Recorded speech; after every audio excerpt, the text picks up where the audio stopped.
Welcome back to my channel. We are in a different environment today. I thought it was a great opportunity for us to step outside. I wanted to share with you all the Bliss Garden. This is where I find my peace of mind. This is where I get to escape to.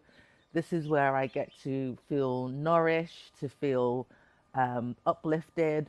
And it's a wonderful time of year to actually start cataloging how the garden looks while everything's still dormant. This is probably the worst it's going to look for the year. And I didn't want to wait until it's looking fabulous to introduce it to you guys. Um, I've spoken about the garden in my previous videos, and it's the perfect opportunity to show it to you. So what I did was, after a couple of hard frosts earlier in January, I've come out and I've recorded some footage of the roses, the hydrangeas, and the peonies, which essentially they are the backbone of this garden. There's plenty of roses, hydrangeas, and peonies in here, probably more than such a small space should hold, but it's my garden, so I push the limits a little bit. Um, they are what kind of motivated me and inspired me to even start gardening because they're my favorite flowers. And yeah, it's a, like I said, it's a wonderful time to be able to see the backbone of the garden when it's looking essentially at its worst, um, before there are any blossoms and blooms. And hopefully you are still able, as I am, to see the beauty in the structure and enjoy the video. And I will see you at the end.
It's January and the garden looks quiet, almost like nothing's happening.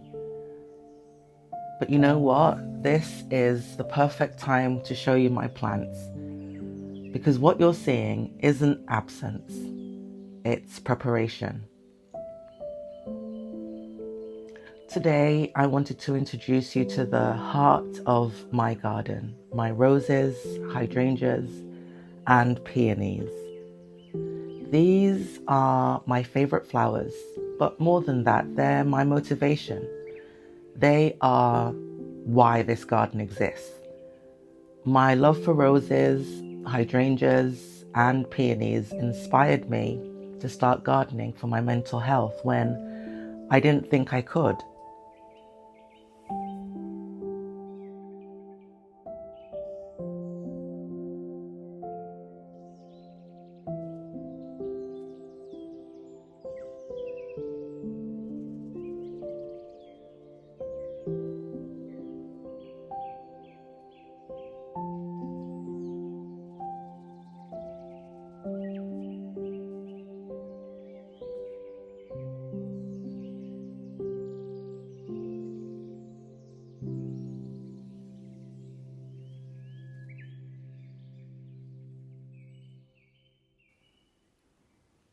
Now, I didn't start gardening to be productive. I started because I really needed somewhere safe to put my emotions. Living with bipolar means living with cycles, the highs, the lows, pauses, resets, and for a long time, I felt broken during the quiet times, crippled with anxiety and feeling so guilty in my low energy seasons. Gardening has taught me that rest is not failure.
These plants actually look lifeless, but everything they need for spring is already inside them.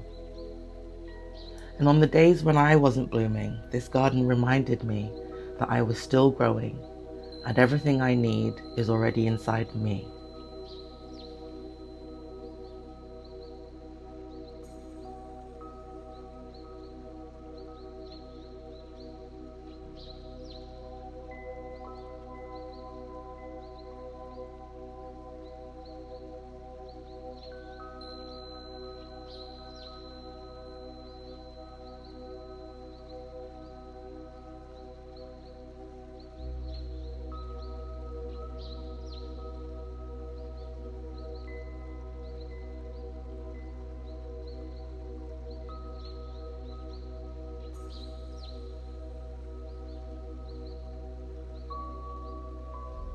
Hydrangeas teach me about patience.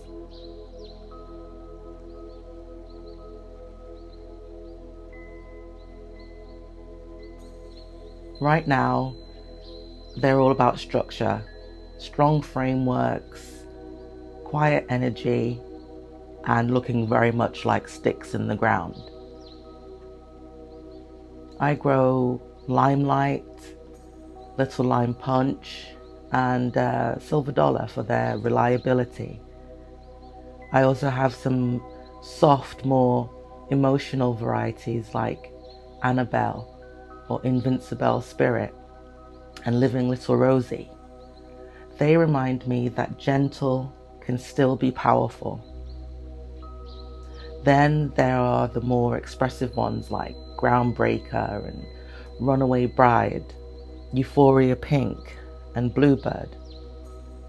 Even now, with no color or no pretty on show, they are still doing their jobs, protecting buds, conserving energy, waiting.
Peonies are pure anticipation. Right now, they are nothing more than crowns beneath the soil, but they already know what they're going to become. I grow Ito peony, Bartzella, a couple of tree peonies, gorgeous singles, my favorite being crinkled white, and lovely deep doubles like the romantic angel cheeks. They all bloom once and only briefly, but yet they are always worthwhile. This is such an important lesson, and I think one worth learning.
I designed my version of a cottage garden with roses as the backbone.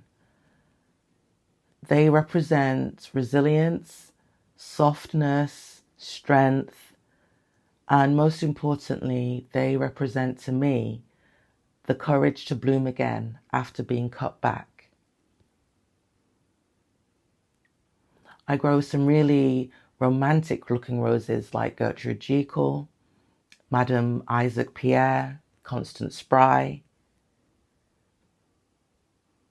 There are more joyful varieties like Sunny Sky, Emma Bridgewater, The Lady of Shalott. And I also grow lots of climbers. They feel like hope to me with their tendency to climb, be tall, reaching upwards. Some of my favorite climbers are the Generous Gardener, Eden Rose, and Kiss Me Kate. Most of these roses are new. Some are more established, and all of them are sleeping right now. Paired back, resting, just trusting the process. I have some wonderfully fragrant roses like My Gabriel Oak, Eustacia Vi, Bliss Parfuma, and many more. But we'll get to know them better as we visit the garden through the year. But all of these roses bring their own personality, just like people do. This garden doesn't ask them to bloom all the same. And I've learnt not to ask that of myself either.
Almost everything you've seen today is dormant, but everything is full of promise. This garden mirrors my mental health journey, the cycles, rest, resilience, and the silent growth. If you're in a quiet season right now, I truly hope that this reminds you you're not behind, you're not broken. I believe our quiet seasons are simply time for us to gather strength.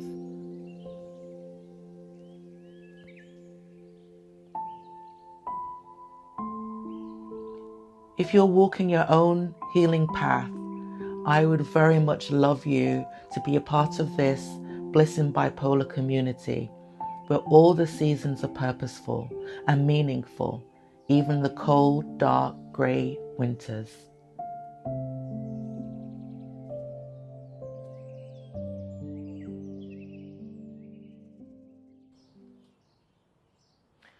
The purpose of this video was just to show you the structure, the backbone of the Bliss Garden when it's looking essentially its worst. This garden is what supports me emotionally, motivates me to be more physically involved in life. And I really hope and wish that you are able to also find something that supports you emotionally and inspires you in all different ways. It may not be gardening, it could be writing, reading, drawing, sewing, anything that takes you outside of yourself and brings you joy, essentially. For me, again, that is this garden and gardening. And for today, I hope that you are able to um, find an area of your life that brings you, as much bliss as my garden brings to me.